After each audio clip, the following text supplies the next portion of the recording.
Hello Internet, Andrew here. So if you've seen my last video that I've uploaded, you would have seen that I have crashed my scooter. Crash it I did.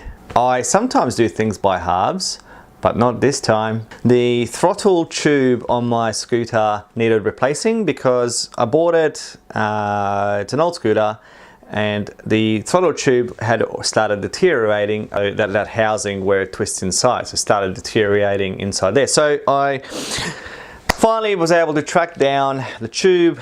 I installed it. It was pretty easy. I was so happy. I took the bike out for a test ride, just shoved on my helmet, off I went.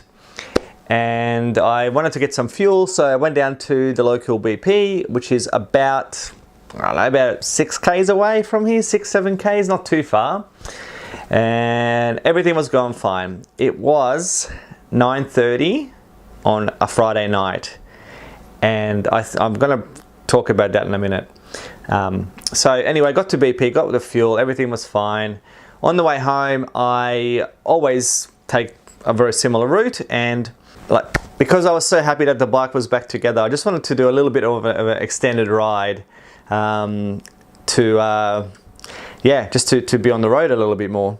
And so as I'm coming home, I took a road that I'd never been down before in the middle of Caboolture.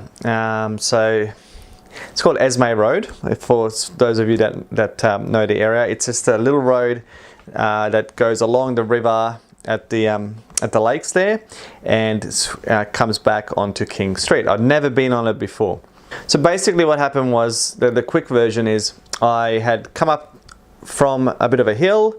The road was starting to veer off to the right, and I noticed some lights up ahead on the main road.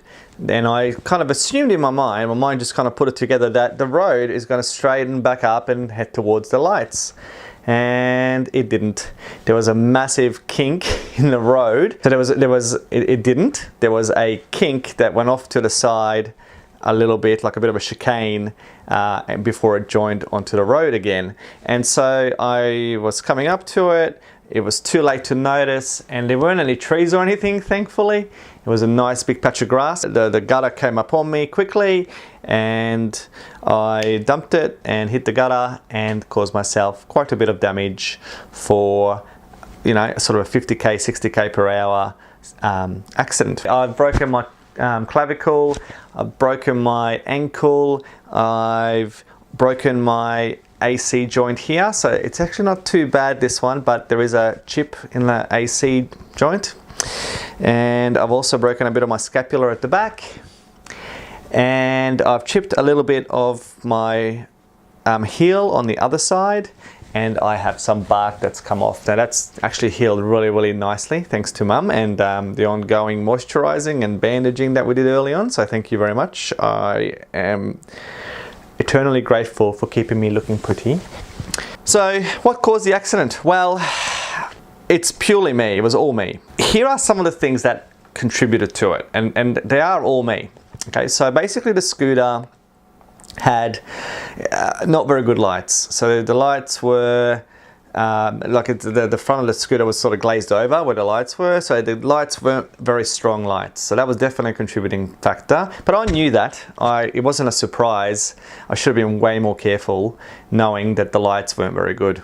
So another factor was my visor, which was dirty. So I'm sure you guys, if you ride, know that your visor gets dirty all the time. It needs cleaning, and I did not clean it when I went to the service station on that particular day. So my visor still had a few mucky bits on it, and that also would have contributed to the crash. I needed to clean my visor.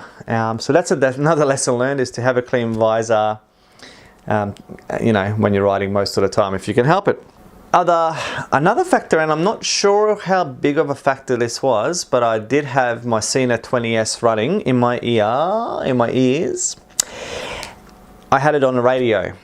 So I'm not sure whether I was distracted by the radio. I think I possibly was, like, in a moment in a way, so I was maybe distracted, and so therefore that's also something that took my attention away from the riding. I did mention this in a previous video of mine that I used to focus very, very much on the road the whole time. It was all about safety and being alert and aware.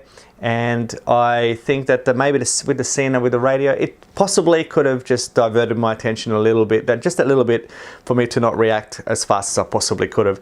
Maybe it might have saved me, maybe not, I don't know.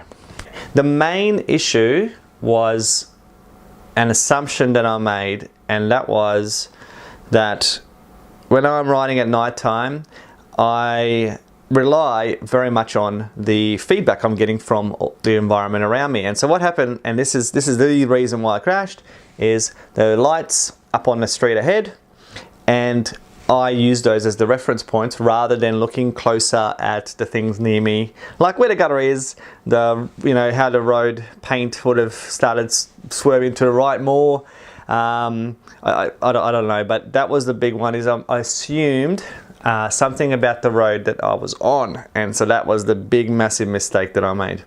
Another thing that came into play was the fact that it was a Friday evening, and there's this theory going out that accidents start to happen on a Friday evening much more frequently than any other time throughout the week, and that's because we go to work, we're at work, and we're getting tired, and sometimes, we have late nights, and as we're going through the week, we get tighter and tighter, and by the time we get to Friday night, we have expended all our energy at work, and then you are at your most tired state, and that's when things start happening where you're not paying as much attention, or your tiredness impacts on your response to things. And I think that's also potentially something that happened to me. So another factor that possibly had a play in what happened. Okay, the final thing that I'm going to say that possibly contributed to the whole crash was the fact that I was on my scooter. And the reason I say that is when I have had any close calls in the past on any motorbike that I've ever ridden, I always had my rear brakes as a sort of like a safety mechanism, so that if I ever get ran into trouble, I just slam on the rear brakes and I would slide a little bit, but I would, I wouldn't be high-sided or low-sided. I would just sort of smash my foot down, and that would straight away start slowing me up, and might have been, and that kind of stops me from having an accident. Now that's happened to me twice so far, once in a roundabout where a car wasn't indicating and I had to use it, and one other time when I've gone into a corner a little bit hot in the mountains. So that's the 2 times I've ever used it. It worked tremendously well. I'm not sure if it's the way to normally react in an emergency situation on a bike like that, but it has worked for me. Now on the scooter, there is no foot brake for the rear brake, so there's only the 2 front brakes, and I am certain that I would have been searching for that rear brake to pull me up before I hit that gutter. And it just wasn't there. So I think it was the unfamiliarity of riding a scooter. It's just a step through with two brakes. That's something that possibly also might have contributed to the crash. One thing I will say is I was not wearing my protective equipment, which I am really, really embarrassed about. I hardly ever ride without my gear, and just the fact that because I was on a scooter, I became very complacent. Like, I remember getting ready to go for the ride, and I didn't even put my gloves on. I normally have my gloves inside my helmet, and I didn't even put that on. I'm like, I won't need it, it's all right. Just chuck on my helmet, off I go. And yeah, well, this is what's happened, and now I've lost bark on my arm. I mean, it's healing really nicely, but still, I've lost bark here, my knee, you can't see it, it doesn't really matter. It's disgusting over here, there's a big patch. There's a patch down at my ankle that I've broken. There's, on this side, there's scrape marks on my hand, on my knuckles over here. There's a little bit down here as well. So had I worn my gloves, had I had my jacket on, my brand new jacket, which is not ruined, so that's a bit of a positive, but still, yeah, that would have saved some of this road rash on me, for sure. So look, that's my crash in a nutshell. I love riding a bike. I don't think this is going to stop me at all. My wife is really unhappy about that. But look, to me, I'm going to put it down to it's a bit of a freak sort of accident. It's purely my fault, and something that could have been prevented just by my how I usually ride, which is to be very vigilant of what's going on around me. Alright, so where does that leave me, guys? Well, I have one bike left. It's my main bike. My Blackbird has survived all these things, and yeah, it's my only bike now, and I'm thinking I'm going to stick with the Bird as my main bike.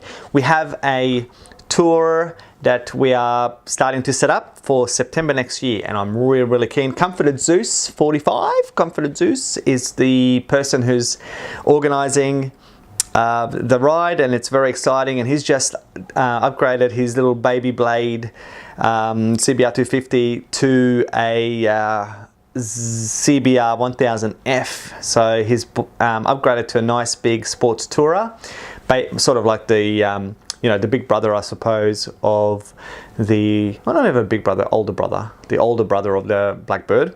And so we will, you know, we're really starting to put this trip together, and it's going to be awesome. We're going to go head down to Tassie, so I can't wait. After the trip, I'm potentially thinking of getting rid of the Bird because it is a big bike, and I am re-evaluating a little bit about just some of the riding that we've done in the past on our bikes, and I'm thinking of downgrading to something a little bit smaller, something that's a little bit more sane. I'm looking at the RC390.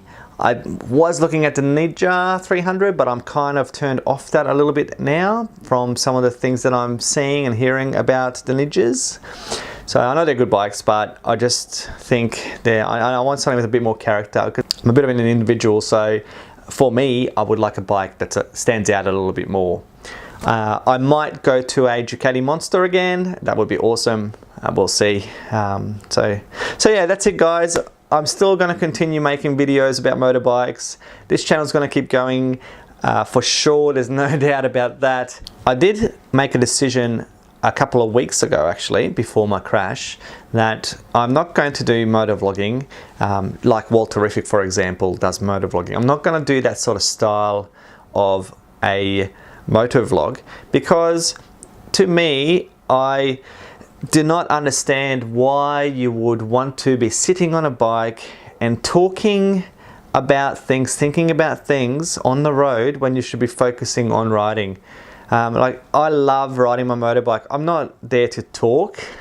I'm not there to think about anything else but to ride my motorbike. So I just, when I put those things together, and I have done a couple of vlogs, as you can see, I've done a couple.